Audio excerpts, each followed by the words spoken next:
আমি ব্যাংকে জব করি, সরকারি। যদিও জবটা ছাড়ার চেষ্টা করছি। একটা মেয়ে দেখতে যাই, তাদের ফ্যামিলি তথাকথিত আধুনিক। মেয়ে প্রথমে মুখ ভেঙচি কাটে, সে আমার সিভি দেখে নাই। ব্যাংক হালাল হারাম বলে অনেক অপমান করে, কিন্তু পরের দিন হ্যাঁ বলে। যার কারণ আমাদের বংশের একটা নাম আছে, যা জানতে পারে। মেয়ের বাবা পারলে আজকেই আমার সাথে বিয়ে দিয়ে দিত। তিনি মেয়েকে দিয়ে ফোন করায়, তারপর মেয়ে আমাকে সুন্দরভাবে উপস্থাপন করে, মানে মেয়ে খুব ম্যানুপুলেটিভ। মেয়ের পর 2 দিন ফোন করে, সে কিছু শর্ত দেয়, সেটা আসলে আমাদের একে অপরের বিপরীত। মানে সে ছাড়তেও পারছে না, আবার ছেড়ে দিতে চাইছে। হঠাৎ করে তার বাবা না বলে দেয়। হতে পারে ভালো অপশন এসেছে। কিন্তু 1 সপ্তাহ পর মেয়ের বাবা প্রস্তাব পাঠায়। আমরা না করলে মেয়ের বাবা যথেষ্ট আন্তরিকতা দেখায় আর ইস্তিহারা নিয়ে বলে ছেলে ভালো ব্লা ব্লা, যেটা আসলে না বলার উপায় থাকে না। যাই হোক, মেয়ে ফোন দেয় আবার, তার কথার মধ্যে আবারও অন্যরকম টোন। আসলে আমি বোকা সরল ছিলাম, সে সেটার সুযোগ নিত। মেয়ের সাথে আমার বোন কথা বললে মেয়ের কথাবার্তা ভালো লাগে না, আমার ফ্যামিলিকে সরে আসতে বলে। কিন্তু মেয়ে আর মেয়ের বাবা আমাকে আর আমার বাবাকে ফোন দিয়ে কনভিন্স করে ফেলে। ফাইনাল কথার দিন মেয়ে পক্ষ উচ্চ কাবিন ধরে। সেখানে আমার বাবা তাদের সব ডিমান্ড ফিল আপ করার পরেও মেয়ের বাবা না করে দেয়, শুধু একটা বাজে অজুহাতের জন্য। বরযাত্রী হতে পারে ভালো অপশন আসছিল। আর হ্যাঁ, মেয়ের মা যথেষ্ট অহংকারী। সে ফাইনাল কথার দিন বলেছিল সে আফসোস করছে তার মেয়ের জন্য ভালো পাত্র এসেছে ইত্যাদি। এরপর না বলার মেয়ে পাগলের মতো ফোন দিতে থাকে, কান্নাকাটি করতে থাকে তার বাবাকে রাজি করাবে বলে। আমি বলি আর কত অপমান হব। তবে হ্যাঁ, কথাবার্তা চলাকালীন সময়ে মেয়ের সাথে অনেক কথা হয়। সে তার জীবনের সব কথা শেয়ার করে। কিন্তু না করার একদিন পাগলামি করার পর চুপ হয়ে যায়। কিন্তু 1 সপ্তাহ পর সে কল দেয়, সে নাকি মায়ায় পড়েছে ইত্যাদি।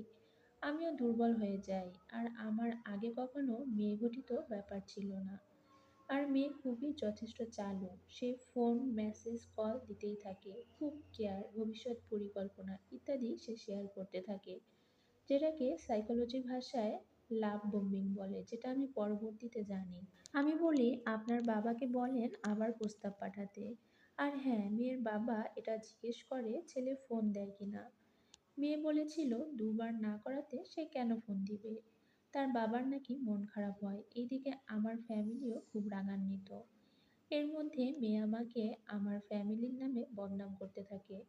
আমার ফ্যামিলির আচরণ ভালো না। সে এর মধ্যে আমার মা বোন ফ্যামিলি নিয়ে খারাপ মন্তব্য করে। আর তার বাবা নাকি ফোন দিয়েছিল, তার বাবাকে অপমান করা হয়েছে। কিন্তু এই ধরনের কোনো ঘটনা ঘটেনি। মানে তার বাবা কোনো কল দেয়নি। পরবর্তীতে সে আবার কল দিয়ে মাপ চায় আমার মায়ের কাছে, কিন্তু আমার মা বিষয়টা পাত্তা দেয় না। এরপর মেয়ে আমাকে কল মেসেজ যত ধরনের লাইফের কথা আছে এমনকি নিজের শরীর নিয়ে কথা বলতে থাকে, যেন আমাদের শত জনমের প্রেম। সে কমিটমেন্ট দিতে থাকে আমাকে বিয়ে করবে, মানে কি রকম কেয়ার, যেটা বলার বাইরে, যেটা একটা মা তার ছেলের জন্য করে। হঠাৎ একটা ভালো পাত্র আসলে সে যোগাযোগ বন্ধ করে দেয়। আর আমিও নিজেকে গুছাতে থাকি আর ফ্যামিলিকে বুঝাই। ফ্যামিলি রাজি হয়, কিন্তু 2 সপ্তাহের মধ্যে এই মেয়ে আর্ট করে ফেলে, যেটা আমি নিজেও জানি না। আমি তার কাছে জিজ্ঞেস করলে সে আমাকে চিনে না। আমার দুর্বল দিক দিয়ে আমাকে আর আমার ফ্যামিলি সম্পর্কে বলতে থাকে। কি একটা অভিশপ্ত রূপ। সে বলে, আপনি কে? আপনার চেয়ে ভালো পজিশন পাত্র পেয়েছি, নিউক্লিয়ার ফ্যামিলি পেয়েছি, আপনি তো একটা ডাস্টবিন। আমাকে ছেঁচড়া পাগল যা তা ব্যবহার করে আর বলে আমি চালাক মেয়ে হলে যে পরিবারে 5-6 জন মেম্বার সেখানে যাই। তারপর বললাম এইসব অভিনয় কেন করলেন? সে বলল আমি তো মনে করেছি আমরা উভয় ফ্ল্যাট করেছি। তার পুরো পরিবার আর সে আমাকে হাতে অপশন রেখে ভালো পাত্র খুঁজছিল। মেয়ের বাবা আমার পিছনে আমাকে লেলিয়ে দিয়েছে। আর পরে সে ধুমধাম বিয়ে করে।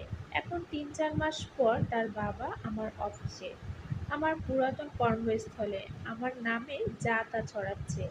আমি নাকি তার মেয়েকে কল বা ডিস্টার্ব করি, অথচ আমি এই ধরনের কাজ করিনি।